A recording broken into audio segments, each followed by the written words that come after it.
అదే RTV app వార్తల్ని క్షణాల్లో చదివే అవకాశం ఉంటుంది. ఒక న్యూస్ పేపర్, ఒక టెలివిజన్ ఛానల్ మీ చేతుల్లో ఎప్పుడూ ఉంటాయి. ఎన్నికల బాండ్ల డేటాను ప్రకటించింది ఈసీ. సుప్రీంకోర్టు ఆదేశాల మేరకు తన బాండ్ల వివరాలను వెబ్సైట్లో పెట్టింది. 337 పేజీల డేటాను 2 భాగాలుగా వెల్లడించింది. మొత్తం 11,671 కోట్ల విలువైన బాండ్లను వివిధ కంపెనీలు, వ్యక్తులు కొనుగోలు చేసినట్టు తెలిపింది. వాటిలో అత్యధికంగా బీజేపీకి 6,061 కోట్లు వచ్చాయి. అంటే ఎలక్టోరల్ బాండ్లో సగం వాటా కమలం పార్టీదే. ఆ తర్వాతి స్థానాల్లో తృణమూల్, కాంగ్రెస్, బీఆర్ఎస్ ఉన్నాయి.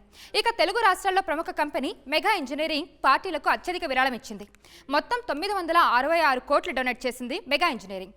2019 ఏప్రిల్ 12 నుంచి మెగా ఇంజనీరింగ్ ఇప్పటి వరకు 966 కోట్ల బాండ్లు కొనుగోలు చేసినట్టు వెల్లడించింది ఈసీ. ఇక విరాళాల్లో 7-8 స్థానాల్లో వైసీపీ, టీడీపీ ఉన్నాయి.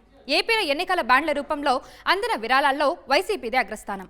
వైసీపీకి 337 కోట్లు, టీడీపీకి 219 కోట్లు, జనసేనకు 21 కోట్లు వచ్చాయి. అయితే ఇప్పుడు తెలుగు కంపెనీలు ఎంత విరాళం ఇచ్చిందో ఒకసారి మనం చూద్దాం. తెలుగు కంపెనీలు ఎంత విరాళం ఇచ్చిందో ఇప్పుడు ఒకసారి మనం చూద్దాం. మెగా ఇంజనీరింగ్ కంపెనీ 966 కోట్లు ఇచ్చింది. డాక్టర్ రెడ్డీస్ ల్యాబ్ 80 కోట్లు, నాట్కో ఫార్మా 70 కోట్ల విరాళం అందజేసింది. ఎన్సీసీ లిమిటెడ్ 60 కోట్లు, హెటిరో గ్రూప్స్ 60 కోట్లు, నవయుగ ఇంజనీరింగ్ కంపెనీ 55 కోట్లు విరాళం అందజేసింది.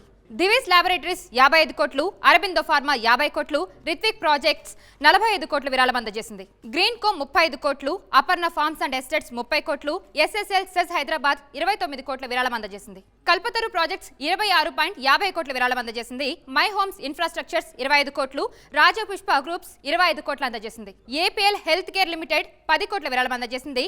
నారా కన్స్ట్రక్షన్స్ 10 కోట్లు, భారత్ బయోటెక్ 10 కోట్ల విరాళం అందజేసింది. సోమశిల సోలార్ పవర్ 7 కోట్లు, శ్రీ చైతన్య స్టూడెంట్ మేనేజ్మెంట్ 6 కోట్లు, సుధాకర్ కంచర్ల 5 కోట్ల విరాళం అందజేశారు. కేసీఆర్ ఎంటర్ప్రైజెస్ ఎల్ఎల్పీ 5 కోట్లు, ఐలాక్స్ హైదరాబాద్ టెక్నాలజీ సెంటర్ 5 కోట్లు. మనం ఇప్పటిదాకా చూసిన తెలుగు కంపెనీలు ఇచ్చిన విరాళాలైతే ఇవి. ఇందులో మనకి మెగా ఇంజనీరింగ్ కంపెనీ అయితే అగ్రస్థానంలో ఉంది. ఎక్కువగా విరాళాలు ఇచ్చిన కంపెనీ మెగా ఇంజనీరింగ్ కంపెనీ అనేది మనం చెప్పుకోవచ్చు. ఈసీ సుప్రీంకోర్టు ఆదేశాల మేరకే మనకి ఈ బ్యాండ్ల వివరాలన్నీ కూడా మనకు వెబ్సైట్లో ఉంచిందన్నమాట. మరిన్ని వీడియోస్ కోసం ఛానల్ ని సబ్స్క్రైబ్ చేయండి. లేటెస్ట్ అప్డేట్స్ కోసం వాట్సాప్ ఛానల్ ని ఫాలో చేయండి. అండ్ లింక్ డిస్క్రిప్షన్ లో ఉంది.